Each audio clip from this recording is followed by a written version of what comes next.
The psychology of money, धन संपत्ति का मनोविज्ञान, bye Morgan Housel. Timeless lessons on wealth, grid and happiness. केवल वही आदमी प्रतिभाशाली है जो तब भी औसत काम कर सके जब उसके आसपास के सभी लोग अपना दिमाग गवा रहे हों। नेपोलियन बोनापार्ट ने ये बात शायद हमारी आज की किताब के संदर्भ में ही लिखी थी। अगर आप भी इस चर्चा में हिस्सा लेंगे तो आपको भी कुछ ऐसा ही लगेगा। नमस्कार दोस्तों, मैं पल्लवी एक बार फिर से आपके समक्ष हूँ एक नई किताब और इससे मिलने वाले भरपूर ज्ञान को लेकर। हम आज जिस किताब पर बात करने जा रहे हैं उसका नाम है द साइकोलॉजी ऑफ मनी, यानी धन संपत्ति का मनोविज्ञान। और इसके लेखक हैं जाने माने वित्तीय पत्रकार मॉर्गन हाउसल, जिन्हें अर्थ जगत की दुनिया में अपने योगदान की वजह से ढेरों पुरस्कार मिल चुके हैं। इनके लिखे इस किताब को पढ़कर अब तक लाखों लोगों को फायदा हुआ है। आइए जानते हैं क्या हैं वो गुर जिन्हें सीखकर हम अपने पैसे का सही उपयोग कर सकें और अपनी आर्थिक स्थिति को लगातार बेहतर बना सकें। यहाँ एक छोटी सी बात समझना जरूरी है, वो ये कि पैसों के मामले में सफल होने के लिए जरूरी नहीं कि आप क्या और कितना जानते हैं। जरूरी ये है कि उस जानकारी से आप कैसे व्यवहार करते हैं, उसका कैसे लाभ उठाते हैं। इसे थ्योरी के रूप में सीखना सिखाना थोड़ा मुश्किल है, यहाँ तक कि कई स्मार्ट लोग भी इसे आसानी से समझ नहीं पाते। रुपए पैसे का निवेश, सही जगह और सही समय पर उसका इस्तेमाल, कारोबारी निर्णय, ये सब जब स्कूल में हमें गणित और अर्थव्यवस्था के आधार पर पढ़ाया जाता है तो उसकी शक्ल कुछ और ही होती है, जबकि असली जीवन में हमें डेटा, रिसर्च और सूत्रों से कुछ और ही पता चलता है। हम जान पाते हैं कि वास्तव में हमें क्या करना है। वास्तविक दुनिया में लोग स्प्रेडशीट पर वित्तीय निर्णय नहीं लेते हैं। वो उन्हें खाने की मेज पर, अपने काम करने की जगह पर या अपने ड्राइंग रूम में प्लान करते हैं, जहां व्यक्तिगत इतिहास, अनूठा दृष्टिकोण और पिछले कुछ प्रोत्साहनों को एक साथ मिला दिया जाता है। इस किताब में लेखक मॉर्गन हाउसल ने कुछ 19 लघु कथाएं साझा की हैं, जो लोगों के पैसों के बारे में सोचने के अजीब तरीकों की ओर ले जाती हैं और बताती हैं कि जीवन के सबसे महत्वपूर्ण विषयों में से एक को बेहतर तरीके से कैसे समझा जाए। शर्लक होम्स का एक मशहूर कोट है, दुनिया स्पष्ट चीजों से भरी है जिसे कोई भी कभी भी नहीं देखता है। यानी जो कुछ हमारे चारों तरफ बहुत साफ साफ हो रहा होता है, अक्सर हमारी नजर और दिमाग में नहीं चढ़ता। कई बार एक बहुत ही प्रतिभाशाली व्यक्ति जो अपनी भावनाओं पर नियंत्रण नहीं रख पाता है, वो खुद अपने लिए और अपने परिवार के लिए एक वित्तीय आपदा हो सकता है। अपना सब कुछ गंवा सकता है, बहुत ऊंचाई पर जाकर एकदम से नीचे आ सकता है। वहीं दूसरी ओर बिना वित्तीय शिक्षा वाले साधारण लोग बहुत अमीर हो सकते हैं। छोटे छोटे व्यापारी, कारोबारी या कम आय पर नौकरी करने वाले कई लोग अपने सामर्थ्य से कहीं ज्यादा संपत्ति अर्जित कर लेते हैं। इसके लिए बुद्धि के औपचारिक उपायों से कोई खास लेना देना नहीं है, बस उन्हें कुछ चाहिए तो सिर्फ मुट्ठी भर व्यवहार कौशल। यहाँ ये कहना भी गलत ना होगा कि जब पैसे को पता चलता है ना कि वो अच्छे हाथों में है, तो वो उन हाथों में ही रहना चाहता है और स्वयं को कई गुना बढ़ता हुआ देखना चाहता है।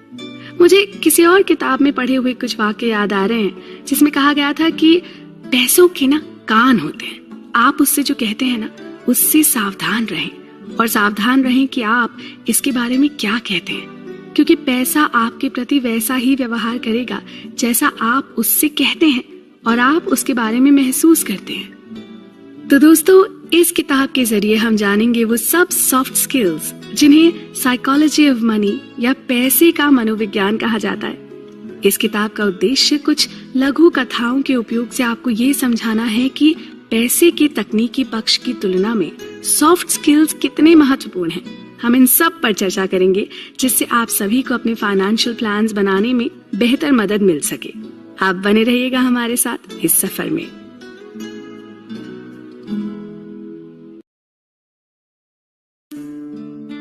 धरती पर होने वाला सबसे बड़ा प्रदर्शन, धन वो नहीं है जो आप कमाते हैं, बल्कि वो है जो आप रख पाते हैं। ये एक बहुत सटीक और सच्ची कहावत है। पैसा कमाना मुश्किल नहीं है, उसे सहेज कर रख पाना मुश्किल है। हम लोग अक्सर जोश में आकर पैसों की परवाह नहीं करते। 4 दिन की जिंदगी है, खाओ पियो ऐश करो कहकर अपनी गाढ़ी कमाई को उड़ा देते हैं। इसके परिणाम कभी भी हमारे हित में नहीं होते। याद रहे, धन और संपदा उसी के पास रहती है जो उसका आदर करना जानते हैं, उसे समझदारी से खर्चते हैं, क्योंकि बुद्धिमानी बचत और सही जगह निवेश में ही है, और यही समृद्ध जीवन का मूल मंत्र है। हेलो दोस्तों, मैं हूं पल्लवी और चर्चा का विषय है जाने माने वित्तीय पत्रकार और लेखक मॉर्गन हाउसल की लिखी best selling book the psychology of money, यानी धन संपत्ति का मनोविज्ञान। आइए लेखक ने जो कहानी बताई है उसका सार समझते हैं। मैंने अपने कॉलेज जीवन में कई साल लॉस एंजलिस के एक बहुत ही शानदार होटल में बतौर सेवक गुजारे। वहाँ काम करते हुए मैंने बहुत से सबक सीखे, पर जो मेरे जहन में हमेशा के लिए बस गया वो किस्सा कुछ यूं था। हमारे होटल में एक विशिष्ट अतिथि अक्सर आया करते थे। वो एक प्रौद्योगिकी कार्यकारी थे, बहुत ही प्रतिभाशाली व्यक्ति जिन्होंने बहुत कम उम्र में वाईफाई राउटर में एक प्रमुख डिजाइन पेटेंट करवाया था। उन्होंने कई कंपनियों को भी शुरू किया और सफल होने पर उन्हें बेचते गए। जाहिर है ये सब करके उन्होंने बहुत सारा पैसा कमाया। उन्होंने सफलता की बुलंदियों को बहुत कम समय में ही छू लिया।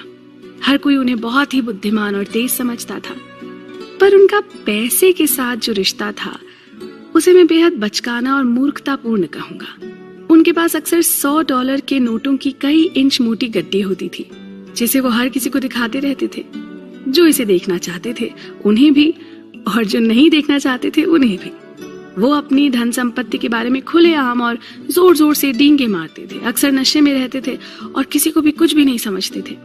एक दिन उन्होंने मेरे एक साथी को बहुत सारे पैसे दिए और कहा, पास की सुनार की दुकान से सोने के सिक्के ले आओ। 1 घंटे बाद वो और उनके कुछ चाटुकार दोस्त, जो सिर्फ दूसरे के पैसों पर ऐश किया करते थे, हाथ में सोने के सिक्के लेकर प्रशांत महासागर की ओर मुंह करके खड़े हो गए और एक एक करके वो सिक्के समुद्र में ये देखने के लिए फेंकने लगे कि किसका सिक्का सबसे दूर तक जाता है, सिर्फ अपने कुछ समय के मनोरंजन के लिए। बताइए, इससे बड़ी बेवकूफी और क्या होगी। कुछ दिनों बाद उनसे होटल का एक कीमती लैंप टूट गया, और जब हमारे मैनेजर ने उनसे कहा कि ये $500 का है और आपको इसका हर्जाना देना होगा, तो अपनी जेब से नकदी की एक पूरी गड्डी निकालते हुए उन्होंने मैनेजर को सौंप दी और कहा, ये $5000 हैं, इसे रखो और मेरे सामने से दूर हट जाओ। खबरदार कभी भी फिर इस तरह से मेरा अपमान किया तो। क्या बता सकते हैं कि उनका ये व्यवहार कितने समय तक चला होगा? जी हाँ, ज्यादा लंबे समय तक नहीं। कुछ ही सालों बाद पता चला कि वो पूरी तरह से दिवालिया हो गए थे। तो सीधी सी बात यह है कि आप कितने भी प्रतिभाशाली व्यक्ति हो सकते हैं, पर अगर आप अपनी भावनाओं पर नियंत्रण खो देते हैं तो न सिर्फ खुद के लिए बल्कि अपने परिवार के लिए भी एक वित्तीय आपदा बन सकते हैं। आप पर दुनिया भर का कर्ज चढ़ सकता है और उसके बोझ तले आपका जीवन बहुत ही मायूस हो सकता है। वहीं दूसरी ओर इसका उल्टा होना भी संभव है। दुनिया में कितने ही ऐसे लोग हैं जो बिना किसी बड़ी वित्तीय शिक्षा के और बेहद साधारण प्रतिभा रखने पर भी ढेर सारा धन कमाकर सिर्फ इसलिए अमीर हो गए क्योंकि उनके पास वो व्यवहार कौशल था जिसका बुद्धि के औपचारिक उपायों से कोई लेना देना नहीं है। यानी धन कमाना आसान है, धनी बने रहना मुश्किल। तो दोस्तों, हम बात कर रहे थे द साइकोलॉजी ऑफ मनी, यानी धन संपत्ति का मनोविज्ञान नामक किताब की। इसी तरह की कई छोटी बड़ी कहानियां और उनके पीछे के संदेश के साथ हम अपनी बातचीत का सिलसिला जारी रखेंगे। आप कहीं मत जाइएगा। धन संचय और सही निवेश। अमेरिकी एक्टर विल रॉजर्स ने बहुत सरलता से कितनी गंभीर बात कही है। ऐसे बहुत से लोग हैं जो अपनी गाढ़ी कमाई का पैसा खर्च करते हैं उन चीजों को खरीदने के लिए जो वो नहीं चाहते, और उन लोगों को प्रभावित करने के लिए जो उन्हें पसंद नहीं है ना कमाल की बात। हम लोग अक्सर ऐसा करते हैं, अपना घर भर देते हैं बेकार की चीजों से, वो भी बेकार के लोगों को दिखाने के लिए। कहिए, आप भी इस बात से सहमत हैं या नहीं? नमस्कार दोस्तों, मैं हूं पल्लवी और आप हैं मेरे साथ एक ऐसी किताब की चर्चा में जिसने दुनिया भर में लाखों करोड़ों लोगों को पैसे का सही मोल समझाया है। बात हो रही है मॉर्गन हाउसल की किताब द साइकोलॉजी ऑफ मनी के बारे में। इस किताब में बहुत ही आसान भाषा में और अनेक सच्ची कहानियों के माध्यम से बताया गया है कि धन अर्जित करना मुश्किल नहीं है, मुश्किल है उसे सहेज कर रख पाना। आइए सुनते हैं ऐसी ही एक सच्ची कहानी। क्या आपने रोनाल्ड जेम्स रीड का नाम सुना है? रोनाल्ड जेम्स रीड एक अमेरिकी परोपकारी और निवेशक थे। एक जमाने में वो चौकीदार और गैस स्टेशन परिचारक भी रहे। रीड का जन्म वर्मोंट नाम के एक छोटे से शहर में हुआ था। अपने परिवार में हाई स्कूल तक पढ़ने वाले वो पहले व्यक्ति थे। जो लोग उन्हें जानते थे उनके लिए वो एक मामूली इंसान थे और उनके जीवन में कुछ भी उल्लेखनीय नहीं था। बरसों तक मामूली आमदनी में काम करने के बाद उन्होंने 38 साल की उम्र में $12,000 में 2 बेडरूम का घर खरीदा और जीवन भर वहीं रहे। उनकी मृत्यु साल 2014 में 92 वर्ष की उम्र में हुई और तब तक इस गरीब विनम्र ग्रामीण चौकीदार ने अंतर्राष्ट्रीय सुर्खियां बटोरी थी। उस साल जितने भी अमेरिकियों की मृत्यु हुई उनमें से ऐसे लोगों की संख्या 4,000 से भी कम थी जिनकी कुल संपत्ति $8 मिलियन से अधिक हो। और क्या आप जानते हैं कि रोनाल्ड रीड उनमें से एक थे? अपनी वसीयत में इस भूतपूर्व चौकीदार ने अपने बच्चों के लिए $2 मिलियन और अपने स्थानीय अस्पताल और पुस्तकालय के लिए $6 मिलियन से अधिक छोड़े। जो लोग रीड को जानते थे वो चकित थे। किसी को उनसे ये उम्मीद नहीं थी। बाद में पता चला कि उन्होंने कोई लॉटरी नहीं जीती थी और ना ही कोई विरासत थी उनके पास। रीड ने जितना हो सका उतना पैसा बचाया और ब्लू चिप स्टॉक्स में निवेश किया। फिर उन्होंने बड़े धैर्य के साथ कई दशकों तक इंतजार किया और एक दिन उनकी वो छोटी सी बचत $8 मिलियन से अधिक हो गई। तो ये था एक मामूली चौकीदार से एक विश्वविख्यात परोपकारी बनने तक का उनका सफर। और अब चलते हैं इसी विषय पर अपने दूसरे उदाहरण की ओर। रोनाल्ड रीड की मृत्यु से कुछ महीने पहले रिचर्ड नाम का एक और व्यक्ति चर्चा में था। रिचर्ड फस्कोन वो सब कुछ था जो रोनाल्ड रीड नहीं था। MBA की डिग्री, हार्वर्ड शिक्षित, मेरिल लिंच के कार्यकारी, रिचर्ड का फाइनेंस में बहुत सफल करियर था। 2000 के दशक में रिचर्ड ने ग्रीनविच कनेटिकट में अपने विशाल और आलीशान बंगले का विस्तार करने के लिए भारी उधार लिया। इस महल नुमा घर में 11 बाथरूम, 2 लिफ्ट, 2 पूल, 7 गैरेजेस थे और इसकी देखरेख का खर्चा एक महीने में लगभग $90,000 से भी अधिक था। फिर 2008 में दुनिया भर में वित्तीय संकट आया। ऐसे में बहुत अधिक कर्ज और अतरल संपत्ति ने रिचर्ड को दिवालिया बना दिया। 2008 में उन्होंने कथित तौर पर अदालत को बताया कि उनके पास कोई आय नहीं है। पहले उनके पाम बीच हाउस को बंद किया गया। 2014 में ग्रीनविच हवेली की बारी थी और आखिरकार नीलामी में उनकी सारी संपत्ति औने पौने दाम में बिक गई। इन कहानियों के बारे में आकर्षक बात यह है कि कैसे कोई व्यक्ति बिना किसी कॉलेज डिग्री, बिना किसी प्रशिक्षण, किसी पृष्ठभूमि, बिना किसी औपचारिक अनुभव और किसी कनेक्शन के किसी ऐसे को पछाड़ सकता है जिसके पास सबसे अच्छी शिक्षा, सर्वोत्तम प्रशिक्षण और बेहतरीन कनेक्शंस हों। रोनाल्ड रीड धैर्यवान था, रिचर्ड फस्कोन लालची था और इन दोनों के बीच बड़े पैमाने पर शिक्षा और अनुभव का अंतर था। फिर भी देखिए कि अंत में बाजी किसने मारी, है ना सोचने लायक बात। आगे की चर्चा में अभी बहुत कुछ बाकी है, आप बने रहें हमारे साथ।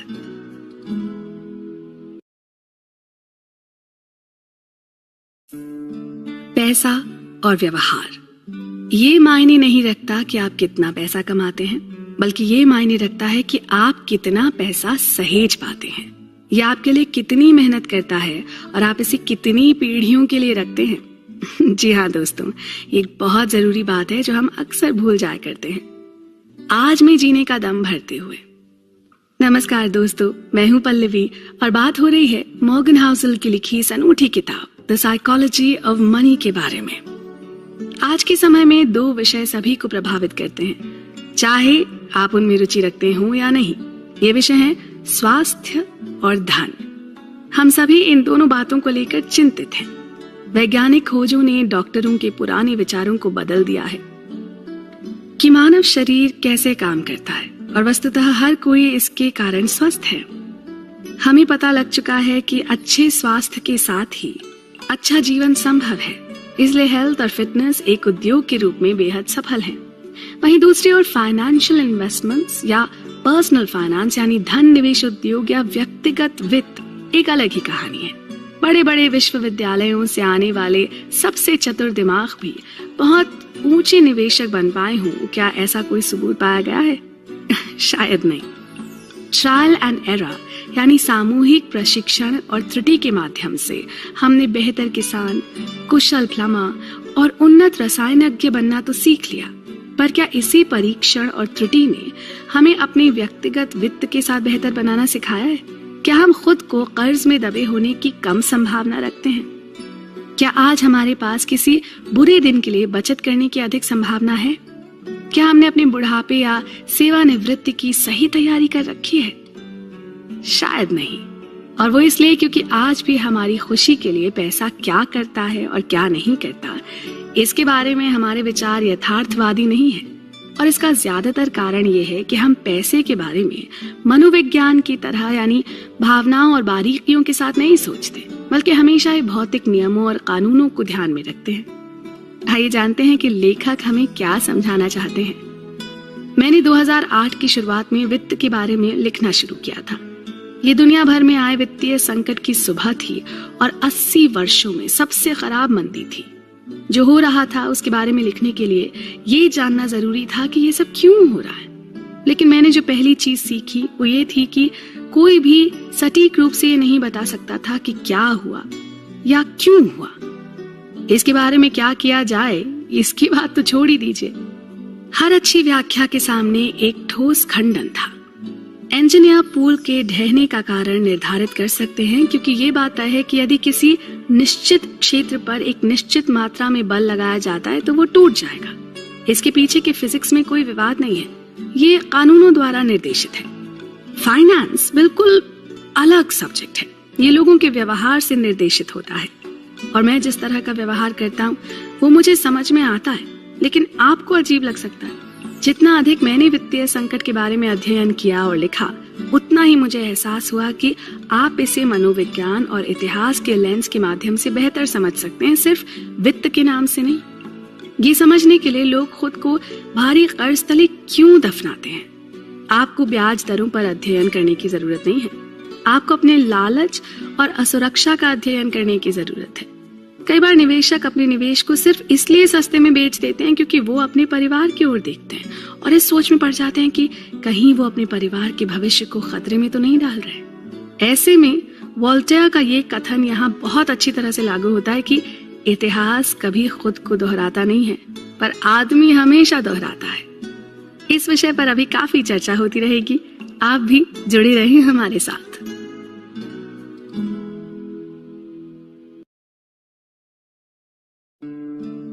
मूर्ख कोई नहीं।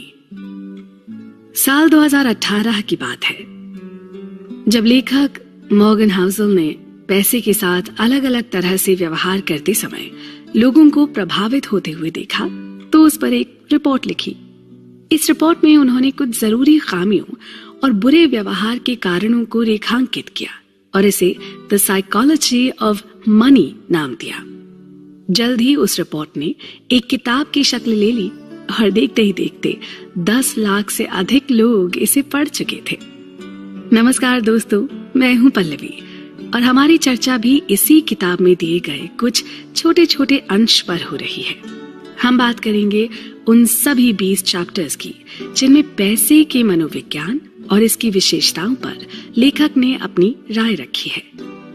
ये किताब इस विषय में गहरा गोता लगाती है। आइए सुनते हैं कि लेखक हमसे क्या कह रहे हैं। लेखक के शब्दों में, मैं आपको एक सामान्य सी परिस्थिति के बारे में बताता हूँ।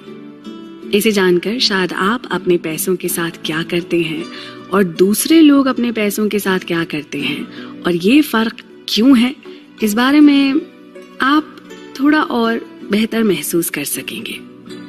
ये मान लीजिए कि लोग पैसों के साथ कुछ मूर्खतापूर्ण काम जरूर करते हैं, लेकिन वास्तव में मूर्ख कोई नहीं होता। यहाँ ये जानना जरूरी है कि हम सब एक दूसरे से अलग हैं, इसलिए पैसों के प्रति हम सबका रवैया भी अलग अलग होता है। ये तो मानते हैं ना कि अलग अलग पीढ़ियों के लोग, माता पिता द्वारा अलग अलग तरीके से पाले गए लोग, अलग आय अर्जित करने वाले और दुनिया के अलग अलग हिस्सों में अलग अलग अर्थव्यवस्थाओं में पैदा हुए लोग, इन सभी का अनुभव और सबक बहुत अलग अलग होगा। दुनिया कैसे काम करती है, इसके बारे में हर किसी का अपना एक अनूठा अनुभव होता है। आपको जो बिल्कुल बेसिर पैर का लगता है, हो सकता है वो मुझे समझ में आ रहा। जो व्यक्ति गरीबी में पला बढ़ा है, वो जोखिम और इनाम के बारे में इस तरह सोचता है जिस तरह एक धनी बैंकर का बच्चा लाख कोशिश करने पर भी कभी सोच न पाएगा। ग्रेट डिप्रेशन के दौरान सब कुछ खो देने वाले स्टॉक ब्रोकर ने 1990 के दशक में मार्केट में उफान आने पर कुछ ऐसा अनुभव किया होगा जिसकी कल्पना भी नहीं की जा सकती है। हमारे लिए चुनौती ये है कि कितने भी खुले विचार रख लें या इस विषय पर कितना भी पढ़ लें, वास्तव में डर और अनिश्चितता नहीं समझ पाएंगे। मैं इस बारे में पढ़ सकता हूँ कि ग्रेट डिप्रेशन के दौरान सब कुछ खोना कैसा था, लेकिन मेरे दिल पर कभी भी उन लोगों की तरह भावनात्मक निशान नहीं पड़ेंगे जिन्होंने वास्तव में उसका अनुभव किया होगा। हम दुनिया को एक अलग नजरिए से देखते हैं। एक ऐसा ऑस्ट्रेलियाई जिसने अपने जीवन में कभी भी मंदी नहीं देखी हो, उसका अनुभव एक अमेरिकी व्यक्ति से बिल्कुल अलग होगा। इस तरह ऐसे अनुभवों की सूची अंतहीन है। हो सकता है कि आप पैसों के बारे में ऐसी चीजें जानते हो जो मैं नहीं जानता, और इसके विपरीत मेरे पास कुछ ऐसा ज्ञान होगा जो आप तक नहीं पहुंचा। ऐसा इसलिए नहीं है क्योंकि हम में से कोई एक दूसरे से ज्यादा स्मार्ट है या उसके पास बेहतर जानकारी है। ऐसा इसलिए है क्योंकि समान रूप से प्रेरक अनुभवों के आधार पर होते हुए भी हमने अलग अलग जीवन जिए हैं।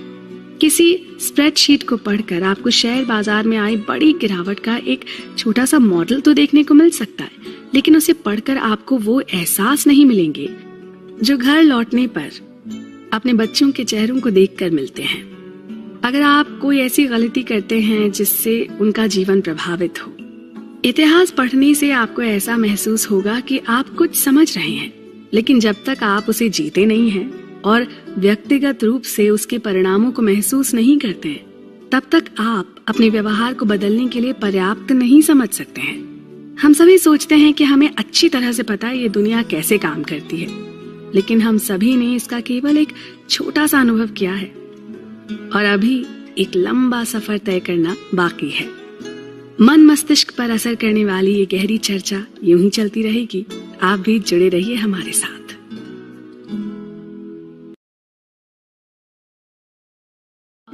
समय बड़ा बलवान। इकोनॉमिस्ट्स के अनुसार हर निवेशक की जोखिम उठाने की इच्छा उसकी पर्सनल हिस्ट्री पर निर्भर करती है, उसकी बुद्धि या उसकी शिक्षा पर नहीं। सिर्फ उसका भाग्य और परिस्थिति कि वो कब और कहां पैदा हुआ था, इससे ये तय होता है कि वो अपनी संपत्ति के साथ क्या करेगा। हेलो दोस्तों, मैं हूं पल्लवी और चर्चा का विषय है मॉर्गन हाउसल की लिखी किताब द साइकोलॉजी ऑफ मनी, जिसमें लेखक ने बड़ी गहराई के साथ धन संपदा के मनोविज्ञान को समझाने की कोशिश की है। फाइनेंशियल टाइम्स ने 2019 में प्रसिद्ध बॉन्ड मैनेजर बिल ग्रोस का इंटरव्यू लिया। ग्रोस ने माना कि अगर वो एक दशक पहले या बाद में पैदा हुए होते तो शायद उस जगह नहीं पहुंचे होते जहां वो आज हैं। उनका करियर ब्याज दरों में पीढ़ीगत गिरावट के साथ लगभग पूरी तरह से मेल खाता है, जिसने बॉन्ड की कीमतों को एक टेल विंड दिया। आज की पीढ़ी के लिए ये बॉन्ड बहुत सारा धन पैदा करने वाली मशीनें थी, और वहीं उनके पिता की पीढ़ी के लिए जो बहुत अधिक इन्फ्लेशन यानी महंगाई के साथ बड़े हुए, उन्हें ये पैसों की बर्बादी के सिवा कुछ नहीं लगता था। कायदे से तो लोगों को अपने लक्ष्यों और उस समय उनके पास मौजूद निवेश विकल्पों की विशेषताओं के आधार पर ये निर्णय लेने चाहिए, लेकिन अक्सर लोग ना ऐसा नहीं करते। अर्थशास्त्रियों ने पाया कि लोग अक्सर अपने ही जीवन से प्रभावित होकर ये निवेश निर्णय लेते हैं, खासकर उस समय के अनुभवों के मद्देनजर जब वो जवान थे।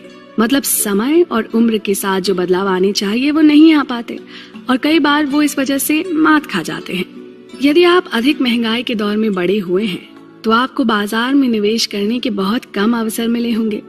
वहीं अगर आप शेयर बाजार के मजबूत होने पर बड़े हुए हैं तो आपने अपने जीवन में शेयरों में अधिक पैसा निवेश किया होगा। लोगों के दो समूह सिर्फ इस वजह से शेयर बाजार के काम करने के ढंग को अलग नजर से देखते हैं क्योंकि उनके जन्म के वर्षों में लंबा अंतर रहा, और समय का ये बदलाव ही उनके दृष्टिकोण में बदलाव का एक अकेला कारण है। कौन नहीं जानता कि दूसरे विश्व युद्ध के दौरान जर्मनी और जापान के स्थानीय शेयर बाजारों का पूरी तरह सफाया हो गया था। इन देशों पर भारी बमबारी की गई थी। युद्ध के अंत में जर्मनी के किसान बहुत ही कम उत्पादन कर पाए थे। वहीं दूसरी ओर इसकी तुलना अमेरिका से करें, जहां शेयर बाजार दुगने से अधिक हो गया था और अर्थव्यवस्था लगभग 2 दशकों में सबसे मजबूत थी। अब ऐसे में किसी को भी इन अलग अलग देशों के लोगों से ये उम्मीद नहीं करनी चाहिए कि वो पैसे, रोजगार और व्यापार जैसी बातों में एक जैसी राय रखेंगे। पैसों के बारे में उनका दृष्टिकोण अलग अलग दुनिया में बना था, और जब ऐसा होता है तब जो लोगों के एक समूह के लिए सही होता है वही दूसरे को अपमानजनक लग सकता है। अक्सर लोग अपने पैसे के साथ जो भी निर्णय लेते हैं वो उनके पास मौजूद जानकारी के हिसाब से उचित होता है। ऐसे में हो सकता है कि उन लोगों के पास गलत सूचना हो या अधूरी जानकारी। वो गणित में खराब हो सकते हैं या किसी बेकार की मार्केटिंग का शिकार। वो नहीं जान पाते कि वो क्या कर रहे हैं, लेकिन ये तय है कि वो अपने हिसाब से सही कर रहे होते हैं। वो खुद को राजी कर लेते हैं कि वो जो कर रहे हैं वही ठीक है। इसका एक सरल उदाहरण है लॉटरी टिकट, जिसकी अमेरिकी बाजार में सबसे ज्यादा बिक्री होती है। और ये टिकट कौन खरीदता है भला? ज्यादातर गरीब लोग। जी, वो किसी ऐसी चीज पर अपने पैसे खर्च करते हैं जिसका चांस लाखों में एक है। हम लोगों को शायद वो पागल लग सकते हैं, लेकिन हम और आप उस आय वर्ग में नहीं है ना। हो सकता है कि लॉटरी टिकट खरीदना उनके जीवन में एकमात्र ऐसा अवसर हो जब वो अपने सपनों को साकार कर सकते हैं। हाँ, जरूरी नहीं है कि आप इस तर्क से सहमत हों, लेकिन ये समझना जरूरी है कि इन टिकटों की इतनी बिक्री क्यों होती है। ये और कुछ नहीं बल्कि धन का मनोविज्ञान ही तो है। हमारी ये तर्क संगत चर्चा चलती रहेगी। आपका साथ भी बना रहे। भाग्य और जोखिम। Nothing is as good or as bad as it seems. जी हाँ, अपनी और दूसरों की दोनों प्रकार की सफलता की बात करते समय ये ध्यान रखना चाहिए कि कुछ भी उतना अच्छा या उतना बुरा नहीं होता जितना वो प्रतीत होता है। ऐसा मानना है न्यूयॉर्क यूनिवर्सिटी यानी NYU के प्रोफेसर स्कॉट गैलवे का। नमस्कार, मैं हूं पल्लवी और बात हो रही है जाने माने लेखक और फाइनेंस एक्सपर्ट मॉर्गन हाउसल की लिखी हुई किताब द साइकोलॉजी ऑफ मनी की। इस किताब में उन्होंने विस्तार से और कई कहानियों के माध्यम से ये बताया है कि धन संपदा के ज्ञान और मनोविज्ञान को कैसे समझा जाए। उन्हीं के शब्दों में, हम सभी पैसे के साथ काफी बेवकूफी वाली हरकतें करते हैं क्योंकि हम सभी इस खेल के लिए अपेक्षाकृत नए हैं। हो सकता है जो आपको पागल लगता है वो मुझे समझ में आ रहा हो। हम सभी अपने अनूठे अनुभवों के आधार पर निर्णय लेते हैं जो हमें एक निश्चित क्षण में ही समझ आता है। आइए आपको बिल गेट्स की कहानी सुनाता हूँ। भाग्य और जोखिम यानी लक एंड रिस्क मानो भाई बहन हो। ये सच है कि जीवन में प्रत्येक परिणाम व्यक्तिगत प्रयास के अलावा अन्य शक्तियों द्वारा भी निर्देशित होता है। ये समझ लीजिए कि आप जो खेल खेल रहे हैं जिसमें आपके अलावा दुनिया भर के करीब 7 अरब लोग भी हैं, तो इस खेल में भाग्य आपका कितना साथ देता है और आप कितना जोखिम उठाते हैं ये बहुत अहम है। आइए जानते हैं बिल गेट्स और उनके हाई स्कूल दोस्त केंट इवांस की एक बहुत ही रोचक कहानी। भाग्य देखिए, बिल दुनिया के इकलौते ऐसे high school lake side high school में पढ़ने गए जहां एक कंप्यूटर मौजूद था।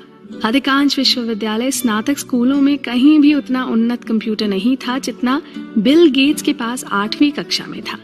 गेट्स जब 13 साल के थे तब उनकी मुलाकात सहपाठी पॉल एलन से हुई।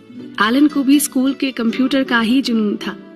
बिल और पॉल अपनी फुर्सत के सभी पल उस कंप्यूटर के साथ बिताने लगे और जल्दी ही कंप्यूटिंग विशेषज्ञ बन गए। बिल को इस बात का बहुत गर्व है कि उन्होंने उच्च शिक्षा के लिए जिस स्कूल को चुना वहाँ कंप्यूटर खरीदने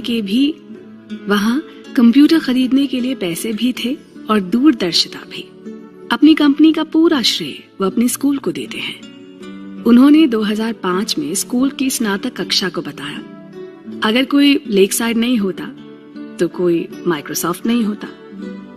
सारी दुनिया जानती है कि गेट्स बहुत स्मार्ट और मेहनती हैं और एक किशोर के रूप में कंप्यूटर को लेकर उनका जो सपना था वो उसे माइक्रोसॉफ्ट के जरिए पूरा करने में सक्षम हुए।